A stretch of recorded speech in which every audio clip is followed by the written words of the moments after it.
अल्हम्दुलिल्लाह नहमदुहु व नस्तईनुहु व नस्तगफिरुहु व नु'मिनु बिही व नतवक्कलु अलैहि व नऊज़ु बिल्लाहि मिन शुरूरि अनफुसिना व मिन सय्यिआति अअमालिना मन यहदिहिल्लाहु फला मुदिल्ल लहु व मन युद्लिलहु फला हादिय लहु व नशहदु अन ला इलाहा इल्लल्लाहु वहदहु ला शरीक लहु व नशहदु अन्ना मुहम्मदन अब्दुहु व रसूलुहु अम्मा बअद फ़अऊज़ु बिल्लाहि मिनश शैतानिर रजीम बिस्मिल्लाहिर रहमानिर रहीम कुल्लु नफ्सिन ज़ाइक़तुल मौत सदक़ल्लाहुल मौलानाल अज़ीम व सदक़ा रसूलुहुन नबियुल अमीनुल मकीनुल करीम व नहनु अला ज़ालिका लमिनश शाहिदीन वश्शाकिरीन वल्हम्दुलिल्लाहि रब्बिल आलमीन। पढ़िए बावज़े बुलंद दरूद पाक। अल्लाहुम्मा सल्लि अला सय्यिदिना शफ़ीइना मौलाना मुहम्मद बारिक वसल्लिम सल्लु अलैहि सलातम व सलामन अलैका या रसूलल्लाह सल्लल्लाहु तआला अलैहि वसल्लम।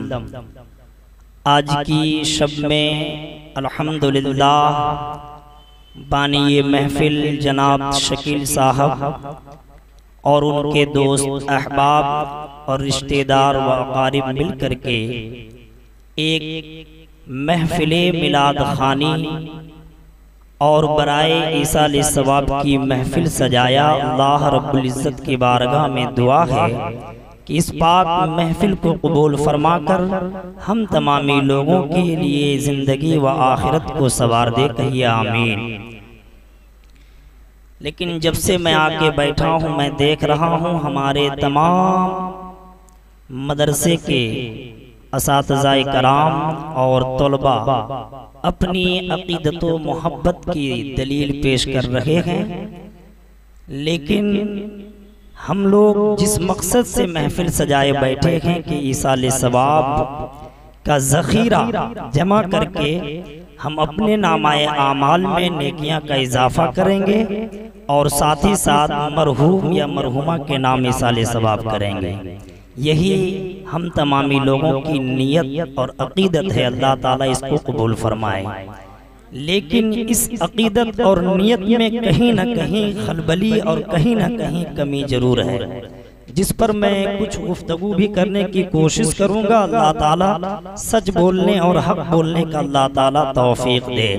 लेकिन उससे पहले आप मुसलमान ईमान वाले हैं और इतनी सारी मेहनत और मुशक्क़त के साथ गुलदस्ता सजाए बैठे हैं, लेकिन बिखर के बैठे हैं। एक गुलदस्ता अगर बन जाए तो ईमान तरोताज़ा हो जाएगा, आपका महफिल काबिल कबूल हो जाएगी और आपका बैठना अल्लाह की बारगाह में मकबूल हो जाएगा। तो यकीन के साथ मैं दुआ कर सकता हूँ कि अल्लाह तो अपनी फजल से हम तमामी लोगों की गुनाह को बख्श दे। लेकिन कोई बाहर है जिसको मैं सही से देख नहीं पा रहा हूँ और कुछ लोग चुने गिने लोग हैं जो सामने बैठे हैं। क्या ही बेहतर होता कि चेयर लेकर के या अगर फर्श पर अगर उनको तबीयत जम जाती है तो बैठ जाते, तो कुछ सुनने और सुनाने का मिजाज बन जाता और ईसा अलैहिस्सलाम क्या है मैं कुछ अर्ज करने की कोशिश कर पाता। बानिए महफिल जनाब शकील साहब से मेरी गुजारिश है और नौशाद भाई और दिगर उनके तमाम अहबाब से कि अगर थोड़ी देर के लिए सुनने की सआदत रखते हैं तो इंशाअल्लाह ताला लबकुशाई करूंगा, क्योंकि मैं अभी शुरू नहीं हुआ हूँ और मेरा शुरू होने में भी 1 घंटा लग जाता है कभी कदार। तो अगर माहौल नहीं बनाइएगा तो 1 घंटा इसे लग जाएगा। और हमारे तमाम तलबा तमाम असातिज़ाए कराम अल्हम्दुलिल्लाह बड़े खुलूस और मोहब्बत वाले लोग हैं, अपना काम को बड़ा ही तरीके से अंजाम दे रहे थे, लेकिन आप लोग अपने तरीके से समझ रहे थे। मुझे बहुत ही तकलीफ महसूस हो रही थी कि आपको चाहिए था कि आगे पहले आकर के बैठें। आप लोग आ रहे हैं तो मैं आगे बात करता हूँ कि बख्शिश की इंतहा है दरबारे मुस्तफ़ा में। आप लौ लगाएं उस दरबार से जहाँ से सारी दुनिया में खजाना बट रहा है और हुजूर पाक सल्लल्लाहु ताला अलैहि वसल्लम की हाजिरी और उन्हीं की दर से सबको खैरात मिल रही है, तो हम तो अपनी जगह में दामन फैलाए बैठे हैं, लेकिन अकीदत और मोहब्बत उनकी करम से अपनी तबीयत में लौ लगाए बैठे हैं। उस तबीयत को खिलाइए और मरहुमा के नाम या मरहूम के नाम इसाले सवाब की महफिल सजाइए। तो कसम खुदा की हुजूर पाक सल्लल्लाहु ताला अलैहि वसल्लम फरमाते हैं कि जहां बंदाए मोमिन बैठ जाता है और अल्लाह को याद करने लग जाता है, तो बंदाए मोमिन अपनी हाल में होता है, लेकिन अल्लाह की रहमत उसको ढांपता चला जाता है। कह दीजिए सुभान अल्लाह। तो आप अपने हाल में हैं, अपनी फकीरी और अपनी हालतें जिंदगी में हैं, लेकिन ईमान कहता है कि आप अगर अकीदत व मोहब्बत की महफिल में हैं तो कसम खुदा की अल्लाह की रहमत हो रही है। और इसी को शायर कहता है कि जहां जिक्रे हबीब होता है खुद खुदा भी करीब होता है, उनकी महफिल में बैठने वाला आदमी बड़ा ही खुशनसीब होता है। आप अगर खुशनसीब हैं तो अपनी खुशनसीबी पे मुस्कुराइए और अपनी खुशनसीबी को हसरत भरी निगाहों से नहीं बल्कि फरहत और शादमानी के साथ बैठ करके अल्लाह उसके रसूल की याद बनाइए और हम मोमिन अपने कुलूब को मुनव्वर करेंगे तो इंशाअल्लाह ताला हर हर लम्हे में अल्लाह की रहमत होता हुआ नजर आएगा। इसी का नाम है ईसाले सवाब। अरबी में कहते हैं ईसाले सवाब। ईसाल का मतलब होता है करना, हम लोग कर रहे हैं, कह दिए सुभान अल्लाह। और सवाब का मतलब होता है अजर, जिसकी करने से जो तोहफा मिलता है, जो बख्शिश मिलती है, जो इनामात मिलते हैं, उसको कहते हैं सवाब। और सवाब जब अल्लाह देता है तो वो सबसे बड़ी और सबसे कामयाबी चीज का नाम है। इसीलिए हम अदब व एहतराम से जब कोई काम करते हैं तो कहते हैं इसाले सवाब कर रहे हैं, कह दीजिए सुभान अल्लाह। ये नहीं कहते हैं कि हम कोई काम कर रहे हैं या किसी का बख्शिश का इंतजामात कर रहे हैं, बल्कि इसाले सवाब कर रहे हैं। तो हम खुशनसीब हैं कि अल्लाह उसके रसूल की याद में उसकी महफिल सजा करके अपनी भी जिंदगी को संवारने की कोशिश कर रहे हैं, अपने ईमान को तरोताजा कर रहे हैं और ईमान के साथ साथ इसाले सवाब की महफिल से लिबासे इस्लाम पहन करके अपने कुलूब को मुनव्वर कर रहे हैं। तो हम किस तरीके से करेंगे और कैसे करेंगे, अगर ये हमें पता हो जाए तो अल्हम्दुलिल्लाह हम गलियों में बैठ करके या घर में बैठ करके वक्त जाया नहीं करेंगे, बल्कि हम जहां भी रहेंगे अल्लाह के बारगाह में जिक्र खैर करेंगे और वही हमारे लिए इसाले सवाब होगा। कह दीजिए सुभान अल्लाह। अब अंदाजा लगाइए, हजरत जिब्रील अमीन अलैहिस्सलाम अल्लाह के रसूल सल्लल्लाहु ताला अलैहि वसल्लम की बारगाह में आते हैं और अर्ज करते हैं या रसूल अल्लाह एहसान क्या है, कह दीजिए सुभान अल्लाह। इससे पहले दो और बहुत मकबूल और बहुत ही काबिल कबूल अहकामात सिखाए हैं, जिसका नाम ईमान और इस्लाम है। लेकिन इस्लाम आपके सामने में, ईमान आपके सामने में हमा वक्त होती है, मैं उस पर आज गुफ्तगू नहीं करूंगा। एहसान क्या है तो मैं इस पर बात करके तकरीर लंबा नहीं बल्कि खत्म करने की कोशिश करूंगा, क्योंकि इसके बाद ताम की भी इंतजामात है और सारी चीज जितने इंतजामात किए हैं हर चीज इसाले सवाब की नियत पर है।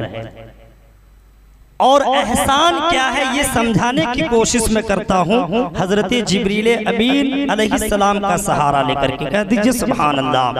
हजरत जिब्रील अमीन आते हैं और अर्ज करते हैं या रसूल अल्लाह एहसान क्या है। अल्लाह के रसूल सल्लल्लाहु ताला अलैहि वसल्लम इरशाद फरमाते हैं ऐ जिब्रील एहसान ये है कि तुम अल्लाह की याद में लग जाओ, अल्लाह को याद करने लगो, अल्लाह की फरियाद में रहो, अल्लाह को इस तरीके से याद करो कि अल्लाह तुम्हें देख रहा है। कह दीजिए सुभान अल्लाह।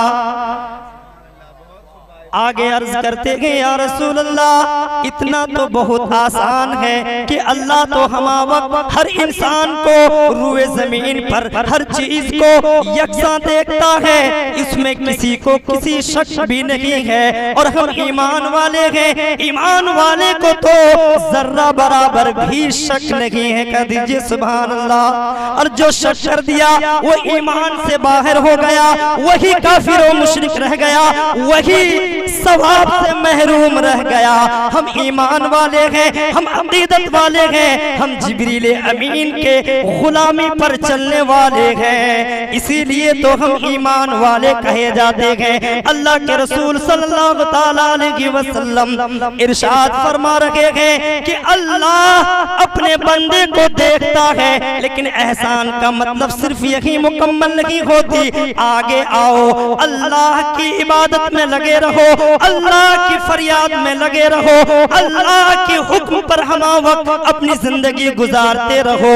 लेकिन सिर्फ इतनी बात नहीं है कि तुम अल्लाह को याद करो कि अल्लाह हमें देख रहा है, ये तो अल्लाह का कुदरत है, अल्लाह की शान है, अल्लाह की रुबूबियत है कि वो अपनी कुदरत से हर किसी को यकसा देखता है। कमाल तो तब है कि तुम ये महसूस करो कि अल्लाह को मैं देख रहा हूं। अब यही बात मैं बताना चाहता हूं, आप लोग सुन रहे हैं, बात आगे करूं। कमाल तो तब है जब एहसान हम माने। एहसान किस चीज का नाम है? आज के दौर में एहसान फरामोश इंसान बहुत नजर आते हैं। मैं सिर्फ ये कहना इसलिए चाहता हूँ कि जो माँ बाप जन्म दिया है, उंगली पकड़ करके चलना सिखाया है, वही औलाद जब काबिले कबूल और अपनी ताकतों तवानी के साथ पहुँचता है, यानी जवान हो जाता है, अपनी दोनों जानों पर और अपनी बाजुओं पर जब फख्र करने लगता है कि अब हम तो बहुत बड़े हो गए हैं, अब हमें किसी की जरूरत नहीं है, तो वही औलाद अपने वालिदैन को जुल्म की नजर से, सताने की नजर से। अल मुख्तसर मैं कहना चाहूंगा, मैं बात लंबा नहीं कर रहा हूँ, सिर्फ मैं एहसास दिलाना चाहता हूँ कि एहसान करो और एहसान मानो अपने बड़ों का। जो एहसान नहीं मानेगा, कामयाबी तो हासिल हो सकती है, लेकिन फिरौन भी कामयाब था, नमरूद भी कामयाब था, लेकिन अदब से महरूम होने के नतीजे से नबी की शान में बेअदबी करता रहा, इसीलिए अल्लाह ने उन्हें महरूम रख दिया। और फिरौन और नमरूद की ताकत बहुत थी, लेकिन अल्लाह अपनी कुदरत से सारा चीज को बर्बाद कर दिया। तो कहीं हम भी बर्बाद ना हो जाएं, हमारा अमाल भी बेकार न कर दिया जाए, इससे पहले हमें पता होना चाहिए एहसान क्या है। एहसान कि अल्लाह तो सबको देख रहा है, लेकिन हम ये एहसास करें कि अल्लाह को हम देख रहे हैं। कह दीजिए सुभान अल्लाह। ये एहसास अगर हो जाएगी तब आपका मुर्दा दिल जिंदा होता है। जब मुर्दा दिल जिंदा होता है तब आपकी जिंदगी और ईमान की कैफियत में गुलदस्ता खिल जाता है, और वो बंदा मुसलमान सिर्फ नहीं बल्कि मोमिन वाली सिफत और कामयाब वाली जिंदगी इख्तियार करता है। एक बच्चे जब अपनी कम उम्री में होता है तो कितनी तकलीफ और कितनी मुशक्कतों के साथ उसके वालिदैन उसको परवान चढ़ा रहा होता है।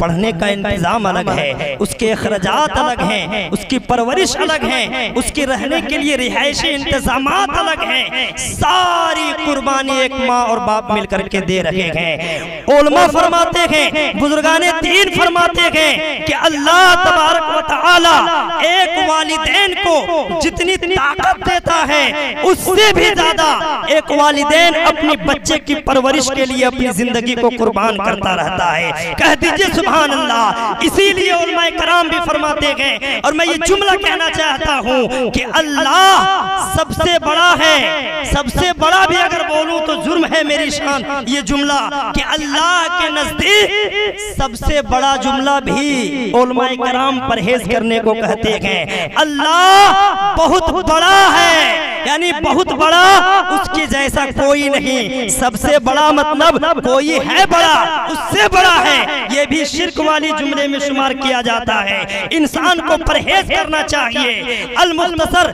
अल्लाह रब्बुल इज्जत एक वालिदैन को जितना ताकत देता है उससे ज्यादा वो कोशिश करता है, कोशिश, बल्कि उससे ज्यादा काम नहीं करता, क्योंकि अल्लाह जितना ताकत देगा उतना ही वो करेगा। लेकिन वो कोशिश करते रहता है कि हमारी बच्चे या हमारी बच्चियों को कोई तकलीफ ना हो। किस तरीके से कुर्बानी गुजार रहा है। कोई अगर झोपड़ी में है तो उसकी ताकत उतनी ही है, कोई महलों में परवरिश कर रहा है तो अल्लाह ताला उतनी उसको ताकत दिया है। अल मुख्तसर में कहना चाहता हूँ कि एक वालिदैन, एक माँ बाप कितनी कुर्बानी दे रहा है अपने बच्चे के लिए, लेकिन अफसोस का मकाम यहाँ आकर के बहुत अफसोस होती है कि जब वही बच्चा वही वालिदैन के पास में जब बड़ा होता है तो ये कहता हुआ नजर आता है कि आप नहीं जानते, आपको समझ नहीं है वो माँ बाप के दिल में कैसा गुजरेगा। कल तक तो तुम्हें मैं सिखा रहा था, तुम्हें मैं पढ़ा रहा था, तुम्हें मैं बता रहा था, और उंगली पकड़ करके जिस वक्त तुम्हें चलना नहीं आया उस वक्त हम चलने सिखाएं, और जब तुम्हें बोलने की ताकत नहीं थी उस वक्त में बोलने की मैं तुम्हें जुस्तुजू के साथ कोशिश करके बोलना सिखाया। और आज तुम कह रहे हो कि आप नहीं जानते, आप नहीं समझते। हजरत अली रज़ी अल्लाह ताला अन्हु इसी बात पर कहते हैं कि एक अक़वाल है कि अपने वालिदैन की जो हदीस पाक में है कि उफ तक भी ना करो, तो उफ तक नहीं करने का हुक्म यही है कि जब वालिदैन अगर कोई हुक्म दे या कोई बात करें, तुम्हें गवारा या महसूस हो कि वो जो बोल रहे हैं कहीं ना कहीं चूक रहे हैं, कहीं ना कहीं कमी हो रही है, उस वक्त भी तुम चिप और उफ वाली लफ्ज जो आती है वो भी ना करो, बल्कि तुम उसको सुन करके महसूस करके उससे बेहतर तरीके से तुम इस्लाह करने की कोशिश करो।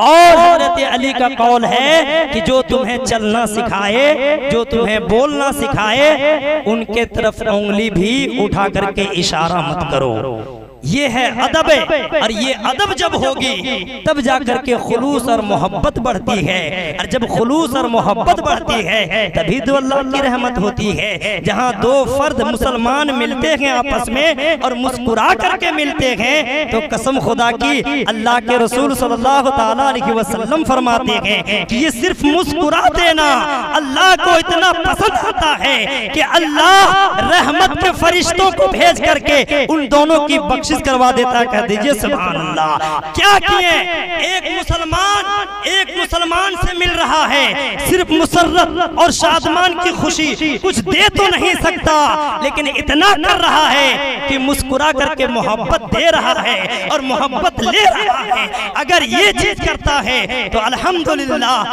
अल्लाह की रहमत होती है और उन लोगों की बख्शिश होती है। किताबों में आता है कि जो सुबह से लेकर के शाम तक के गुनाह किया, अगर शाम में मिला तो इतना तो हो गया कि वो दोनों की गुनाह बख्श दिए गए। और उलमाए कराम फरमाते हैं ये भी बेहतर है कि उसकी 1 साल की गुनाह बख्श दिए गए, इससे भी ज्यादा कि उसकी पूरी गुनाह बख्श दिए गए, क्योंकि बख्शने वाला हमारे और आपके जैसा कोई इंसान नहीं बल्कि हमारा और आपका रब है। उसकी शान इतनी बड़ी है कि जर्रा बराबर भी कोई अमल देखता है और उसकी रहमत जब झूम जाती है तो उसको जन्नत का मुज्जा सुना देता है। ये तो हमारी रब की शान है, ये हमारी रब की जात है, हम उस पर ईमान रखते हैं। अब हम बात ला रहे हैं कि एहसान क्या है। बताऊं तो सही, सुनेंगे कि बात खत्म करूं।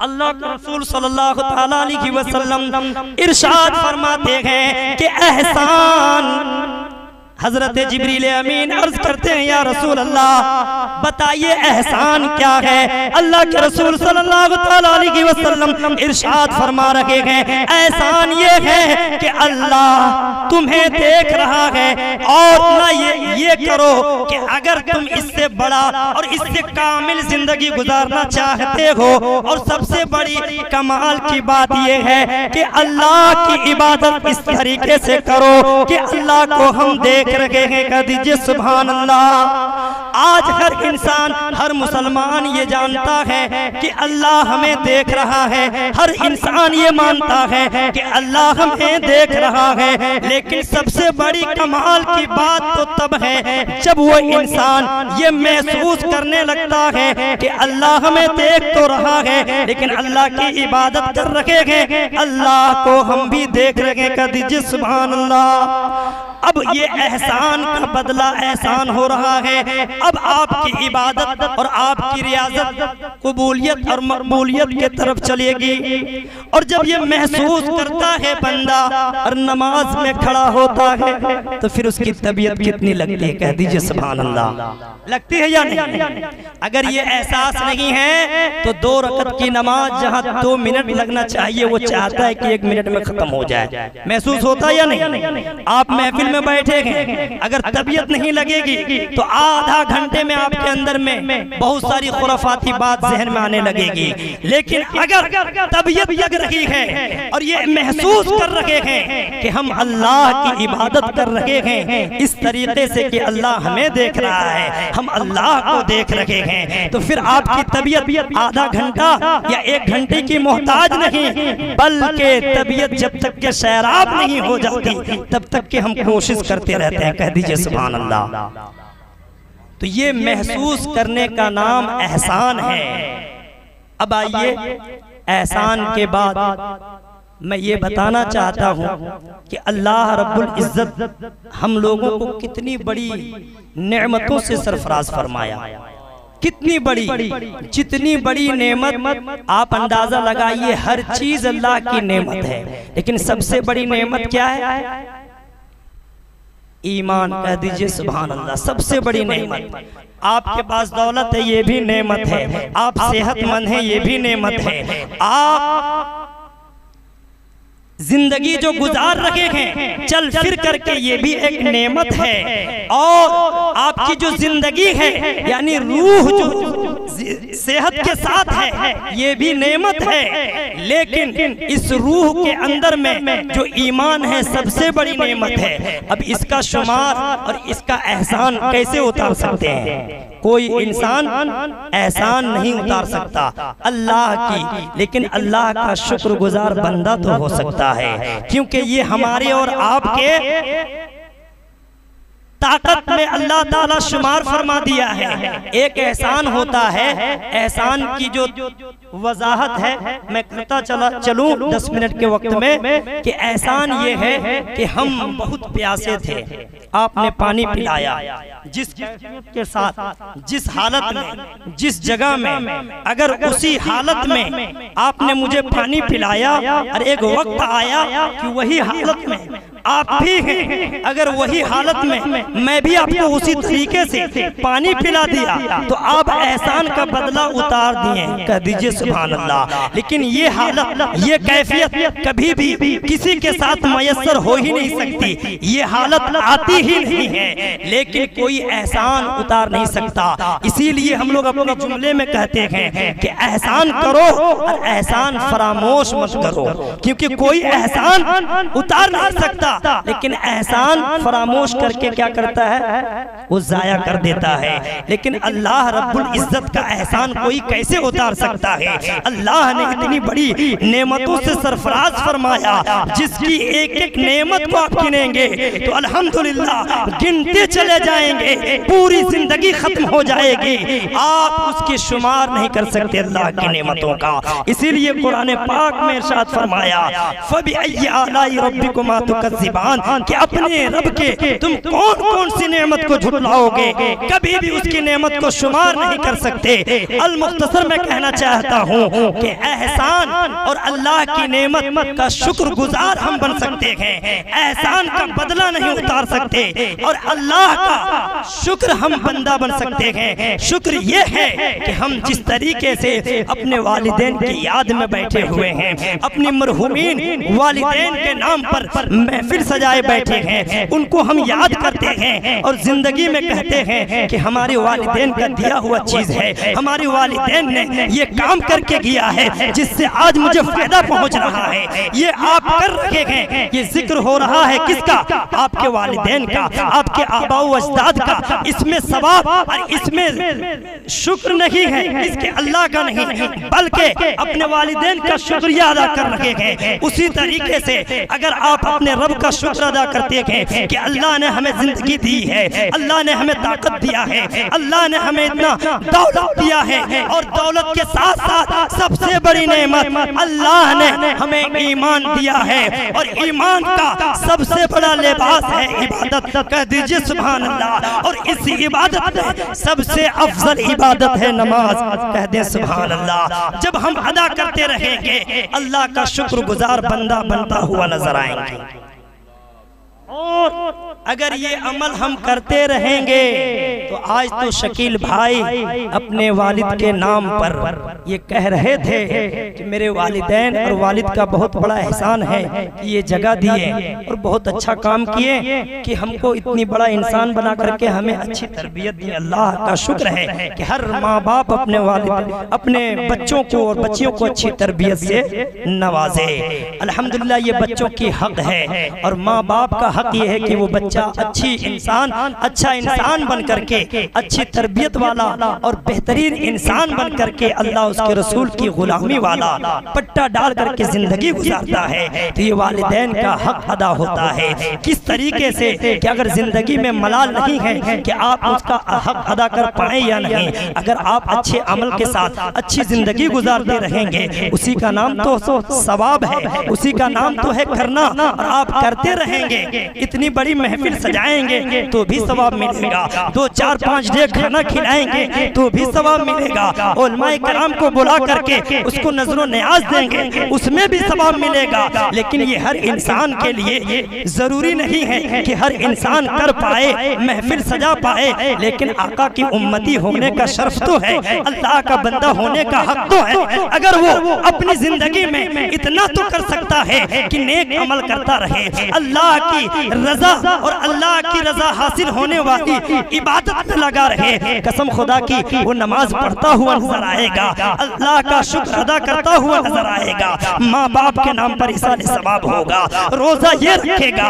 अल्लाह का इबादत करता हुआ नजर आएगा, लेकिन माँ बाप के लिए इसाले सवाब करता हुआ बंदा नजर आएगा।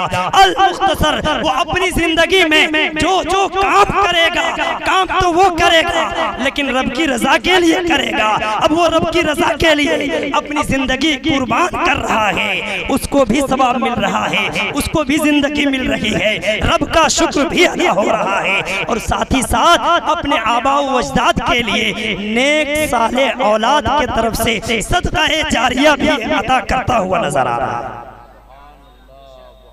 ये है मैसेज और ये है तरबियत और ये है महफिल सजाने का मकसद। अगर हम समझ ले रहे हैं, हमारे दिल में वो एहसास और हसास जाग जा रहा है, तो कसम खुदा की ये छोटी सी महफिल में हम बहुत सारी बरकतों को समेटने वाला इंसान बन सकते हैं। और अगर ये चीज नहीं होगी तो कहने का बात यही होगा कि हम बारहा सुनते हुए आ रहे हैं, उलमा के साथ बैठते हैं, अच्छे लोगों के साथ तो बैठते हैं, लेकिन बात वहीं खत्म हो जाती है कि जब बात अपने मफाद वाली होती है, अपनी तबीयत वाली होती है, वो काम तो हम कर लेते हैं, लेकिन जब बात आती है थोड़ी सी रब की रजा की तलाश करने की और उसमें कोई सख्तियां आ जाती है, कोई परेशानी आने लगती है, तो वहीं हम टाल मटोल करने लगते हैं और अपनी तबीयत को कहीं न कहीं घुमाने की कोशिश करते हैं। और यही शैतानी मकरो फरेब है और हम समझते नहीं हैं और हमारी जिंदगी बेकार होता हुआ नजर आता है। फिर महफिल चाहे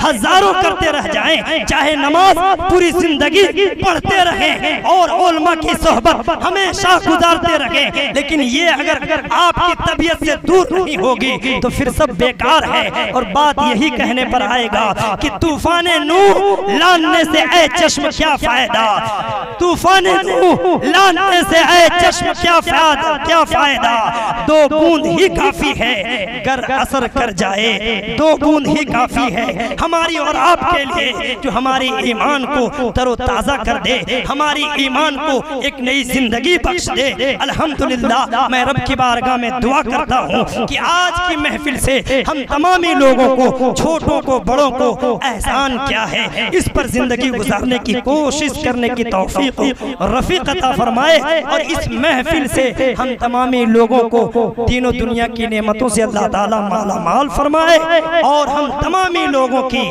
मरहुमीन के इसाले सवाब में अल्लाह ताला ढेर सारा अजर अज़ीम अता फरमाए। कह दीजिए आमीन।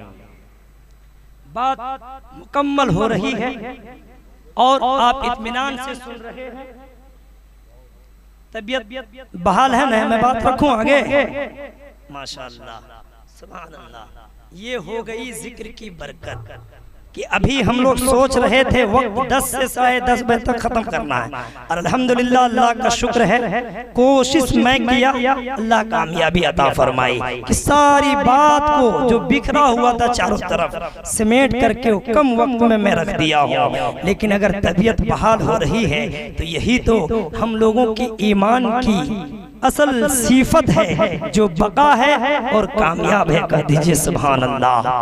अब अंदाजा लगाइए, हजरत जिब्रील अमीन अलैहिस्सलाम तो एहसान सिखाए, लेकिन अल्लाह के रसूल सल्लल्लाहु ताला अलैहि वसल्लम फरमाते हैं कि एक मोमिन को पता होना चाहिए कि वो मोमिन और मुसलमान कब तक रहता है और कब बाहर हो जाता है।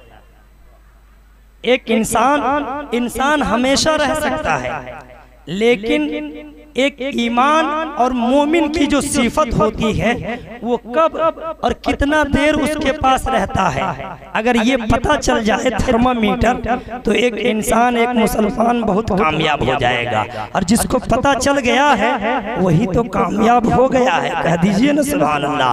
बात आगे मैं करूं तो मैं आगे ले चलूंगा, और अगर नहीं तो फिर बात मेरी मुकम्मल हो गई है। थर्मामीटर देने की कोशिश कर ही लेता हूं। आज थर्मामीटर दूं कि आपकी ईमान और आपकी मोमिन सिफत कितना है, और आप कब तक मोमिन और कब तक ईमान वाले हैं। अगर ये पता चल जाए और आप महसूस करने लगे तो अल्हम्दुलिल्लाह आपकी जिंदगी में और बहाली आ जाएगी। बोलिए ना जी, और बोलिए मचल के सुभान अल्लाह। मैं अभी जो मिसरा पढ़ा था कि बख्शिश की इंतहा है दरबार मुस्तफा में, बस इतना ही बोला ही था। आगे मैं बोला, आगे मैं अब बोलता हूँ। कह दीजिए सुभान अल्लाह, और मुस्कुरा के बोलिए या रसूल अल्लाह। बख्शिश की इंतहा है दरबारे मुस्तफा में, हर दर्द की दवा है दरबारे मुस्तफा में। मोहब्बत से बोले ना या रसूल अल्लाह।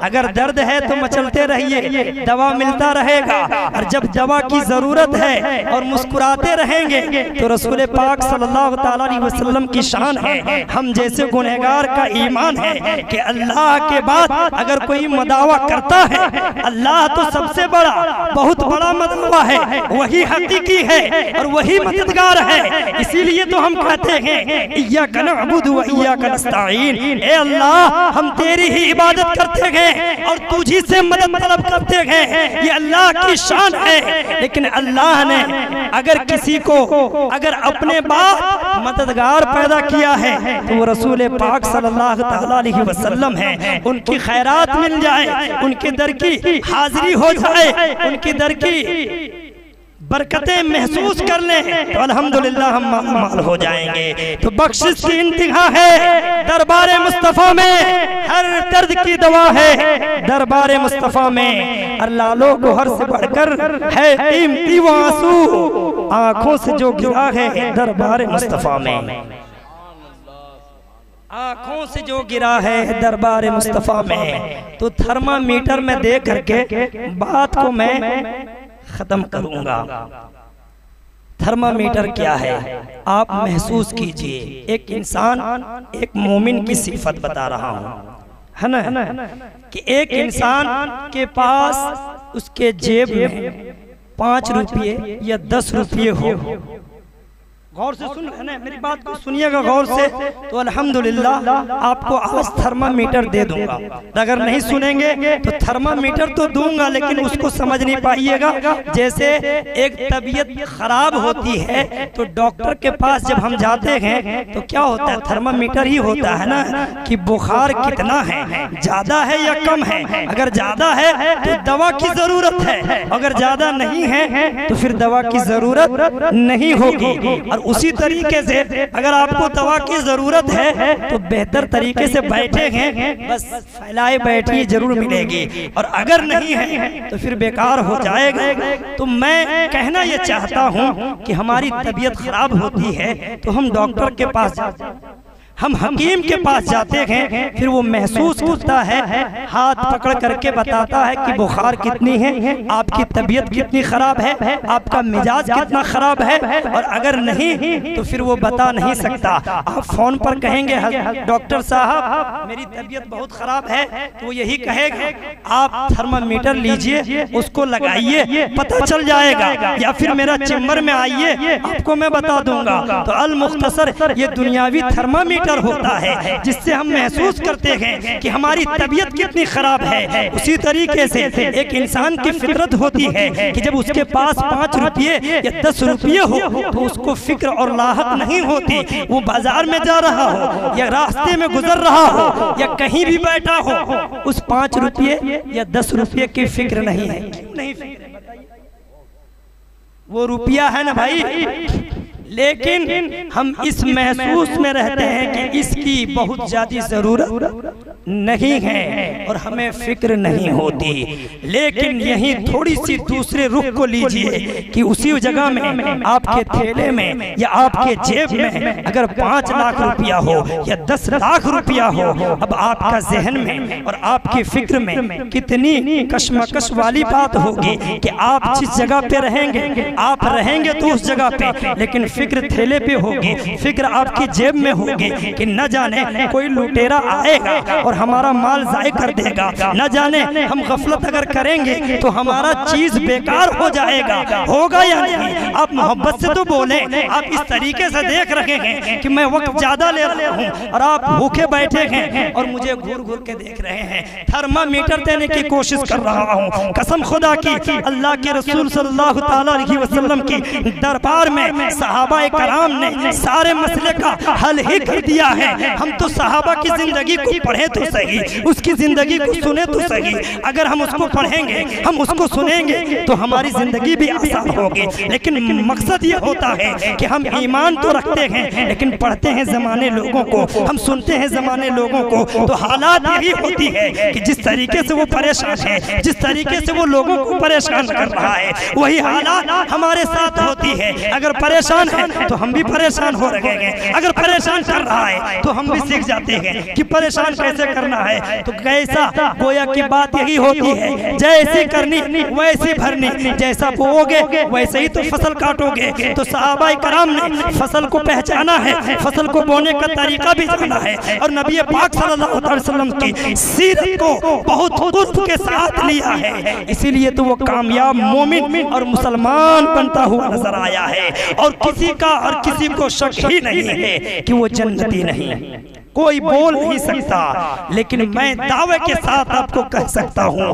अगर थर्मामीटर आप भी ले लेंगे तो आप भी अपनी जिंदगी में कह सकते नहीं, किसी को दावा नहीं कर सकते, लेकिन ये महसूस कर सकते हैं कि यकीन हम जन्नती हैं। कह दीजिए सुभान अल्लाह। ये मैं दे सकता हूं और यही सबक मैं पढ़ाने की कोशिश कर रहा हूं। अब फिक्र को लीजिए, अभी 5 रुपया या 10 रुपया आपकी जेब में था तो आपको कोई टेंशन नहीं थी। लेकिन बात क्या है कि आप 10 लाख रुपया है तो आपकी ज़हनो फिक्र में कशमकश वाली बात है। आप परेशान हो रहे हैं कि न जाने ये कोई लुटेरा आकर के लूट न ले और हमारी गफलत की वजह से सारा माल बर्बाद ना हो जाए। अब अंदाजा लगाइए और अल्लाह के रसूल सल्लल्लाहु अलैहि वसल्लम की हदीस का मुताला कीजिए कि मोमिन की सिफत क्या है, मोमिन कहते किसको हैं। अब बताता चलता हूँ और अगर आप सुन लेंगे और ज़हनो फिक्र में बसा लेंगे, दिल आपका मुनव्वर हो जाएगा, आप कामयाब हो जाएंगे और इंशाअल्लाह ताला अगर जिंदगी में उतार लेंगे तो पूरी जिंदगी कामयाब होता हुआ नजर आएगा। अब हम भी, हमारा ईमान है सबसे बड़ी दौलत है, सबसे बड़ी नेमत है, इससे बड़ी नेमत कोई चीज हो ही नहीं सकती। अब अंदाजा लगाइए, ईमान हमारे पास है, दौलत हमारे पास है, लेकिन फिक्र किसको करनी चाहिए? आपको, हमको या किसी और को? लेकिन हम फिक्र किस चीज का कर रहे हैं? दुनिया की फिक्र में है, लोगों की फिक्र में है, लोगों के डर में है, लोगों की कश्मकश में है कि वो हमसे नाराज तो ना हो जाए, वो हमसे खुश है लेकिन कहीं हमसे कोई गड़बड़ी ना हो और वो हमसे खफा ना हो जाए।